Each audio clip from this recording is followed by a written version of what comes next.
शिवाजी महाराजांचा इतिहास अगदी खराखुरा आणि नेमक्या शब्दात घरोघरी पोहोचवावा म्हणून बाबासाहेब पुरंदरे लिखित राजा शिव छत्रपती या पुस्तकाचं वाचन सुरू केलेलं आहे. नमस्कार, मी अक्षरा पाटील. पुस्तक वाचन या यूट्यूब चॅनलमध्ये आपणा सर्वांचं खूप मनापासून स्वागत. मित्रांनो, बाबासाहेब पुरंदरे लिखित राजा श्री शिव छत्रपती या पुस्तकाचं वाचन करीत आहोत. तत्पूर्वी चॅनलवर पहिल्यांदाच असाल किंवा चॅनल यापूर्वी सबस्क्राईब करायचं राहून गेलं असेल तर चॅनलला आधी सबस्क्राईब करा आणि पुस्तक वाचन कसं वाटलं ते कमेंट बॉक्समध्ये जरूर कळवा. जंजिरे सिंधुदुर्ग. गोमंतकातून महाराज सागर किनाऱ्यावर बंदर मालवण येथे आले. सागर किनाऱ्यावर येण्यात त्यांचा असा हेतू होता की आपल्या आरमाराची पाहणी करावी आणि आरमारानिशीच एखाद्या बंदर शहरावर चालून जाण्याची सिद्धता करावी. एरवी महाराज उंच उंच डोंगरी किल्ल्यांवरच सदैव वावरत. दऱ्या खोऱ्यातून हुतुतू घाली. सह्याद्रीच्या उघड्या अंगाखांद्यावर त्यांचे मन अतिशय रमे. परंतु त्यांचे लक्ष आरमाराकडे आणि सागराकडेही सदैव लागलेले असे. सह्याद्री इतकेच त्यांचे समुद्रावरही प्रेम होते. पण अजूनपर्यंत एखादी आरमारी मोहीम जातीने हाती घेण्याइतकी महाराजांस सवडच मिळाली नव्हती. एका पाठोपाठ जमिनीवरच्याच मोहिमा त्यांच्या ढालीवर येऊन कोसळत होत्या. त्यांना तोंड देण्यातच सर्व काळ आणि बळ त्यांना खर्चावे लागत होते.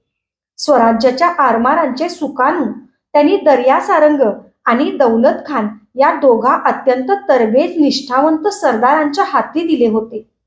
या दोघांच्या हुशारीवर महाराज निहायत खुश होते. आता स्वतःच एकदा लाटेवर स्वार होऊन स्वारीवर निघावे असा मनसुबा महाराजांच्या मनी उमलला. प्रथम ते मालवणला आले. हा महिना शके 1586च्या मार्गशीर्षाचा होता. महाराज किनाऱ्यावर उभे होते. समोर अफाट समुद्र उचंबळत होता. महाराजांची गरुड नजर सागरावर फिरत होती. त्यांच्याबरोबर इतरही काही मंडळी होती. त्यातच कृष्णा सावंत देसाई आणि भांजी प्रभू देसाई हेही दोघेजण होते. महाराजांची समुद्रावरील फिरती नजर एकदम थबकली. काहीतरी विशेष त्यांना दिसले. त्यांची नजर खिळली. ते एक बेट होते. किनाऱ्यापासून आत भर समुद्रात अर्धा पाऊण कोस अंतरावर ते बेट होते. कासवाच्या पाठीसारखा काळा खडक सागर लाटांशी झिम्मा खेळत होता. महाराजांच्या डोक्यात काही एक गोड कल्पना टिचकी मारून गेली. त्यांनी शेजारच्या प्रभुदेसाईंना चटकन विचारले, या बेटाचे नाव काय? या बेटाचे नाव कुर्टे बेट. देसाई उत्तरले आणि मग महाराजांच्या मनी कुतूहल दाटले. ते बेट आहे तरी कसे? ते आहे तरी काय काय? पाहूया तरी. लगेच त्यांनी आपली ख्वाहिश बोलून दाखवली की ते बेट जातीने जाऊन पहावे अशी मर्जी आहे. महाराज नौकेत बसून सख्या सोबत्यांसह बेटाकडे निघाले. घडीभरात बेटावर ते दाखल झाले. भोवताली चहूअंगी फेर धरून सागर नाचत होता. मध्ये त्या लहानशा बेटावर महाराज उभे होते. बेट पाहून ते बेहद खुश झाले. स्थळ उत्तम, विस्तीर्ण, आटोपासारखे. भोवती अथांग खारट महासागर असूनही एवढ्याशा त्या तळ हातावर अमृतासारखे गोड पाणी. केवढे नवल! कोणाची ही किमया? कोणासाठी? महाराजांसाठी, स्वराज्यासाठी, आरमारासाठी. आनंदित होऊन महाराजांनी समवेतच्या कारभाऱ्यास आज्ञा दिली, या जागी बुलंद किल्ला वसवावा. कुर्ट्या बेटाचे भाग्य उदेले. शतकानुशतके केवळ मस्तक पृष्ठभागावर ठेवून महासागरात उभ्याने तपश्चर्या करणाऱ्या कुर्ट्या बेटाची तपसाधना आज फळास आली. महाराजांचा पदस्पर्श झाला. जीवन उजळून निघाले. पाषाण होऊन पडलेल्या उपेक्षित अहिल्याला राजा रामरायाचा पदस्पर्श झाल्यावर तिची जशी भाग्यरेषा उजळली, एकदम आनंदाची स्वर्गगंगा धो धो बरसू लागली. काळ्या ठिक्कर जीवनाला सुवर्ण कळा आली. अगदी तसेच हे. कुर्ट्या बेटाला राजा शिवरायांचा पदस्पर्श झाला आणि शिवगंगेचा पहिला शिडकाव झाला. या जागी बुलंद किल्ला बांधून वसवावा या अमृतवाणीने. वाद्ये वाजू लागली. तारवे, तराफे, होड्या, होडग्यातून कुर्ट्या बेटावर वराड जमले. किल्ल्याचा पाया घालण्यासाठी महाराज जातीने आले. पूजेचे साहित्य सिद्ध केले होते. पहिला चिरा तयार होता. महाराजांचे खास पंडितराव व उपाध्ये त्यांच्याबरोबर होते. परंतु त्यांच्या मनात विचार आला की या स्थळी मुहूर्ताचा चिरा बसवण्यासाठी याच ठिकाणचा उपाध्याय पूजा मंत्र सांगावयाच हवा. म्हणून महाराज बोलले की पेस्तर पूर्ण प्रांत हस्तगत करणे आहे, हे कृत्य होतच आहे. एशियास गावीचा उपाध्याय असावा. महाराजांच्या आज्ञेप्रमाणे आधीच मालवणच्या वेदशास्त्र संपन्न ज्ञानभट अभ्यंकर व त्यांचे भाचे वेदमूर्ती राजश्री दांडभट बिन पिल्लभट उपाध्याय यास आणावयास माणसे रवाना केली होती. परंतु उभयता भटजी येईना. घाबरू लागले. का? त्यांना भय वाटू लागले की जर बादशाचे उदया प्रांती सरदार सुभेदार पुन्हा आले तर शिवाजीला याच बामणांनी किल्ला बांधायला मंत्र सांगून मदत केली असा आरोप ठेवून पकडतील, मारतील, घरं बुडवतील, बाटवतीलही. मग कोण वाचवावयास येईल? शिवाजी राजा फार चांगला आहे हे खरे आहे, परंतु अजून राज्य लहान आहे. इथे मालवणच्या दक्षिणेला कितीतरी बादशाही ठाणी अजूनही आहेत. मालवण तर कसे बसे स्वराज्याच्या सरहद्दीवरच आहे. इथे जीविताची शाश्वती काय? असे भय पोटी धरून भटजींनी महाराजांच्या समारंभाचे पौरोहित्य करण्यासाठी येण्याचे नाकारले. महाराजांस हे समजले. भटजी भय खातात. महाराज फार फार थोर विवेकी. या गोष्टीने चमकले आणि उमगलेही. भटजी भय खातात हे स्वाभाविकच. सर्वसामान्य जनता अशीच असते. मोठे मोठे दारिष्ट्याचे, अभिमानाचे आणि विरष्टीचे विचार आणि ध्येयवाद तिला एकदम पेलवत नाहीत. पूर्ण विश्वास आणि भक्कम पाठबळ आपल्या पाठीशी उभे आहे असे खात्रीपूर्वक पाटल्याशिवाय ती भय टाकून उठतच नसते. आणि दुसरी गोष्ट महाराजांना फारच जाणवली. सरहद्दीवर पण स्वराज्यात असलेली सामान्य जनता अजून बादशाला भीत आहे. हे योग्यच नव्हे. स्वराज्य दुबळे आहे हाच याचा अर्थ. सरहद्दीवरील आमच्या प्रजाजनांचे संसार निर्भय, निधड्या स्वाभिमानाने आणि निर्धास्त स्वच्छंद आनंदाने चालले पाहिजेत. काय म्हणून भय बाळगावे हद्दीपलीकडील शत्रूंचे त्यांनी?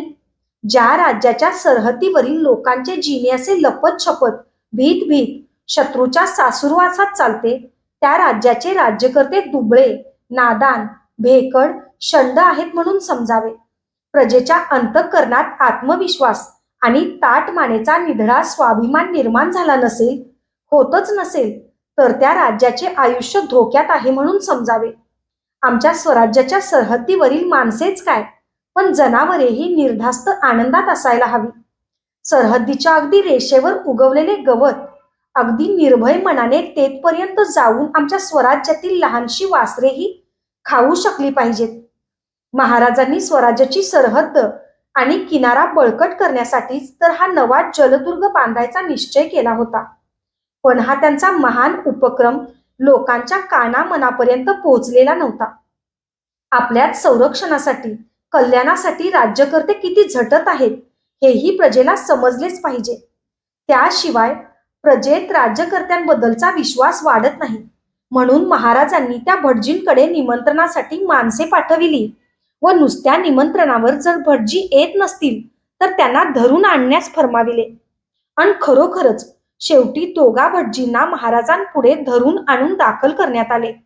महाराजांनी दोघाही वेदोनारायणांचा आदर केला व उभयतात जानभट दादमभटास विनंतीपूर्वक नम्रपणे म्हटले, तुम्ही ब्राह्मण, या जागी सुखरूप राहणे, काही शंका मनामध्ये न धरणे. प्रांत मजकूर तळकोकण हस्तगत झालाच आहे. काही किंचित अद्दलशाही कुडाळपासून मामले फोंड्यापर्यंत ठाणी आहेत. ती दहशत खाऊन जातील. राज्य प्रबळ होत आहे. चिंता न करणे. महाराजांनी त्यांना अभय बोलून दाखविले. तो दिवस भाग्याचा. श्री नृप शालिवाहन शके 1586 मार्गशीर्ष वद्य द्वितीया दिनांक 25 नोव्हेंबर 1664 हा तो दिवस. वाद्ये वाजत होती. पूजा साहित्य तयार होते. स्वराज्याचे सखे सवंगडी महाराजांभोवती बेटावर उभे होते.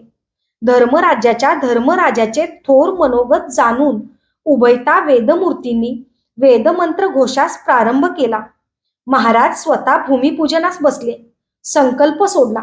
स्वराज्याच्या नव्या जलदुर्गाचा पहिला चिरा वेदांच्या आणि वाद्यांच्या घोषात महाराजांनी बसविला. एकच आनंद उसळला.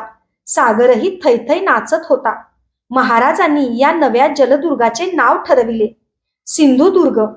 जानभट व दादमभट या उभयंतास दक्षिणा दिल्या आणि नव्या जलदुर्गाचे उपाध्येयत्व कायमचे त्यांना दिले.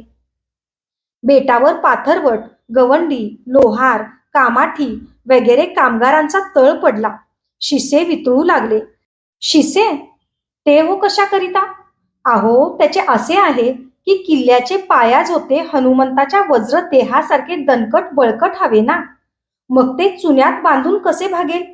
म्हणून शिसे उकळून त्याच्या रसरशीत रसात पायाचे चिरे बसवायचे, म्हणजे मग त्याच्या पुढे कोणाचेही बळ चालत नाही. सिंधुदुर्गाची घडण सुरू झाली. स्वराज्याच्या दर्याभवानीसाठी नवा अलंकार घडू लागला. पखालींनी पैसा ओतून हा जंजिरा बांधावा लागणार होता. महाराजांनी सुरत कशा करता लुटून आणली होती? स्वतःच्या उपभोगाकरिता? नाही नाही, अशक्य. शिवाजी राजा असा नव्हता. जिंकून आणलेले, जमिनीत गवसलेले, तोरण्यासारख्या गडकोटात सापडलेले आणि कर वसुलीतून जमा झालेले धन स्वराज्यासाठी, प्रजा रक्षणासाठी, दान धर्मासाठी, स्वराज्य सेवकांचे कोडकौतुक करण्यासाठी वापरायचे, हा शिवाजी राजाचा धर्म होता. महाराज सिंधुदुर्गाचे बांधकाम मार्गी लावून निघाले. पुढचे मनसुबे आखून तयार होते. आदिलशाही हद्दीत त्यांनी एकदम मुसंडी मारली. घाटावर येऊन त्यांनी खुदावंदपुरावर छापा घातला आणि ते लुटले, फस्त केले. खुदावंदपुरानंतर महाराज शाही अंमलातील कर्नाटकात घुसले. यावेळी त्यांच्याबरोबर 3000 स्वार होते. त्यांनी अकस्मात हुबळीवर झडप घातली. हुबळी हे एक मोठे श्रीमंत शहर होते. इंग्रजांना मिरी निर्यात करावयास हुबळीशीच व्यवहार करावा लागे. महाराजांनी हुबळीही लुटून साफ केली. तेथील काही लोकांना त्यांनी कैद करूनही नेले. हुबळी उरकल्यानंतर महाराज पुन्हा तळकोकणात उतरले आणि विजापूरकरांच्या प्रख्यात व्यापारी पेठेवर त्यांनी हल्ला चढविला. ही पेठ म्हणजे वेंगुर्ला बंदर. महाराजांनी सुरत, अहमदनगर वगैरे शाही शहरांच्या लुटीच्या बाबतीत ठेवलेले धोरणच याही ठिकाणी कायम ठेवले. श्रीमंताकडे ते प्रथम नागरिक प्रमाणात खंडणीची शांतपणे मागणी करत. जे लोक अशी खंडणी त्यांना देऊन टाकीत असत त्या लोकांना ते मग त्रास देत नसत, पण जे कोणी या सरळ मागणीला दाद देत नसत त्या श्रीमंतांना मात्र ते धुवून काढीत असत. वेंगुर्ल्याला त्यांनी हेच केले. सुरतेत गोऱ्या वलंदेज कुंपणीवाल्यांनी मराठ्यांना काहीही खंडणी दिली नाही. महाराजांनीही तेव्हा मनावर घेतले नव्हते, कारण त्यात वेळ व बळ फायद्याच्या मानाने जास्त खर्च होणार होते. पण वेंगुर्ल्यातील वलंदेज गोरट्याचा माल मात्र त्यांनी सगळा लुटला. शहरातील काशीबा व संतुबा शेणवी नावाच्या दोघा व्यापाऱ्यांची जहाजे बंदरात उभी होती, तीही मराठ्यांनी लुटली. डचांनी म्हणजेच वलंदेजांनी आपली वखारींचे महाराजांपासून संरक्षण व्हावे म्हणून फक्त 9 वलंदेजी व 9 नंतर शिपाई ठेवले होते. शहरातील काही अरब व्यापारी, घोडे, ख्रिस्ती, इतर काही रहिवाशी व वरील 18 शिपाई मिळून सर्वांनी शिवाजीला तोड देण्याची वेंगुर्ल्यात प्रचंड सिद्धता केली होती. पण महाराजांच्या झंझावातापुढे या पाचोळ्याचे काय झाले ते सांगायला का हवे? वेंगुर्ल्याची साफसफाई यथास्थित पार पडली. डिसेंबर 1664 अपार दौलत मिळाली. महाराजांच्या या एकूण धुमाकुळाचा केवढा परिणाम झाला म्हणून सांगावा. बादशाही मुलकातील ठाणी, पेठा, पेढ्या, वखारी वगैरे ठिकाणी भयंकर घबराट उडाली. आपला रक्षणकर्ता कोणीही नाही हे लोक समजून चुकले. बादशाह आपल्याला वाचवू शकत नाही आणि शिवाजीला जिंकू शकत नाही हीच गोष्ट बोलली जाऊ लागली. सर्वत्र ज्याच्या त्याच्या तोंडी एकच चर्चेचा विषय होऊन बसला, शिवाजी. महाराजांबद्दल इंग्रज लोक व बादशाही मुलकातील लोक काय बोलत आणि समजत होते हे फार पाहण्यासारखे आहे. इंग्रज टोपीकरांच्या सुरतेतील अधिकाऱ्याने कारवारच्या आपल्या कचेरीला पाठवलेले हे पहा एक पत्र. मूळ इंग्रजी भाषेचा हिंदवी तजुर्मा असा. विलक्षण धाडशी असा दरोडेखोर म्हणून शिवाजीची इतकी ख्याती झाली आहे की लोकांनी असे उठविले आहे की त्याचे शरीर हवामय असून त्याला पंखही आहेत. एरवी तो एकाच वेळी अनेक ठिकाणी प्रकट होतो. या बातम्या शक्य तरी कशा होतात? आज तो एका ठिकाणी आहे असे खात्रीला एक समजावे, तर 1-2 दिवसात तो दुसऱ्याच ठिकाणी आहे असे कळते. तर लगेच दूर दूर असलेल्या 5-6 ठिकाणी एकामागोमाग एक अशा तऱ्हेने अप्रतिहतपणे लुटालूट व जाळपोळ करताना तो आढळतो. त्यामुळे त्यांचे नाव सर्वतोमुखी झाले असून त्याला भीमाचे बळ आहे असे लोक मानतात. सुमारे 60 हे गलबते काही नवी बांधून व सज्ज करून घेऊन तो या बंदरावर सुरतेवर अचानक पुन्हा एकदा हल्ला करून इराण व बसरा इकडून परत येणारी गलबते लुटणार आहे अशी हूल उठल्यामुळे आमच्या तोंडचे पाणी पळाले आहे. कित्येक लोकांच्या मते शिवाजी एवढी तयारी करून खंबायत नदीत जाऊन सुरतेप्रमाणेच अहमदाबादेची जाळपोळ व लूट करणार आहे. तो गोव्याला वेढा देईल हे आम्हाला मुळीच संभवनीय वाटत नाही. एकदा सक्त वेढा चालवीत बसण्याचे त्यांच्या मनातही नाही, कारण त्यात त्याला काही लाभ होणार नाही. बिन तटबंदीची नगरे धावपळताना जाळून लुटावी असा अनासाये मिळणारा लाभ त्याला नेहमी हवा असतो. तुमच्यापर्यंतही कारवारपर्यंत तो येणार नाही, कारण पावसाळ्यात घोडा किंवा मनुष्य यांना तिकडील प्रवास सुखाचा होणार नाही. आणि दुसरे असे की विजापूरच्या बादशाने त्याच्यावर सैन्य पाठवले तर त्याला रिकामा वेळ फावणार नाही. तथापि आपण सुरक्षित आहोत या विश्वासावर विसंबू नका. शिवाजीच्या पालथीवर असा आणि वेळ येताच सुरक्षित ठिकाणी जाता येईल अशा तयारीने राहा. हाच आमचा तुम्हाला सल्ला आहे. सुरत 26 जून 1664. सुरतेच्या इंग्रजांनी कारवारच्या इंग्रजांना शेवटचा सल्ला मात्र केवढा बहुमोलाचा दिला. महाराजांचा दरारा हा असा बसला होता. सुरतेचा विचका झालेला पाहून औरंगजेब तर रात्रंदिवस जळफळत होता. त्याने सुरतेच्या भेद्रट इनायत खानाला सुरतेहून काढून टाकून त्याच्या जागी दियासुद्दी खान नावाच्या सरदार सुभेदारास नेमले होते. या नव्या सुभेदार साहेबांना शिवाजीची समुद्रावरील सत्ता समूळ नष्ट करण्याची फार तळमळ लागली होती. त्याने गोऱ्या वलंदेजी व्यापाऱ्यांच्या कंपनीच्या डायरेक्टरला कळविले की शिवाजीची दर्यावरील सत्ता समूळ नाहीशी करण्याकरिता तुम्ही खटपट करा. हे सुभेदार साहेबही केवढे शूर असले पाहिजेत. ते दुसऱ्यालाच सांगत होते खटपट करायला. वलंदेज डायरेक्टरनेही लवकरच दियासुद्दीनला उत्तर धाडले, हे काम आम्हाला झेपण्यासारखे नाही. झाले, आता काय करायचे? तळ कोकणातील वेंगुर्ल्याची मोहीम सर करून महाराज परत प्रतापगडाकडे निघाले. स्वतः एक आरमारी स्वारी करण्याची त्यांची इच्छा कायमच होती. तिच्या तयारीसाठी महाराजांनी दर्यासारंगास हुकूम फरमावला की मालवणच्या बंदरात आपले आरमार घेऊन या. तत्पूर्वी महाराज प्रतापगडाकडे जाऊन येणार होते. मोठमोठ्या संकटांचे आलेले काळे ढग पूर्ण वितळले होते. सुवर्णांच्या तेजाने सृष्टी न्हात होती. स्वातंत्र्याचा सूर्य आता अप्रतिबंध पराक्रमाने आसमानात तळपत होता. सूर्याचे तेज वाढत होते, परंतु पंचांगांची पाने फडफडली. पौष महिन्याचा अखेरीस वद्य अमावस्येस सूर्यास ग्रहण लागणार अशी नियन त्याने नोंद केली. धन्यवाद. अशाच नवनवीन आणि विविध विषयांवरील कथा, कविता आणि पुस्तकांसाठी पुस्तक वाचन बाय अक्षरा पाटील हे चॅनल सबस्क्राईब करा. आणि पुस्तक वाचन कसं वाटलं, कथा कशी वाटली, पुस्तकाची निवड कशी वाटली ते जरूर कळवा. थँक्यू.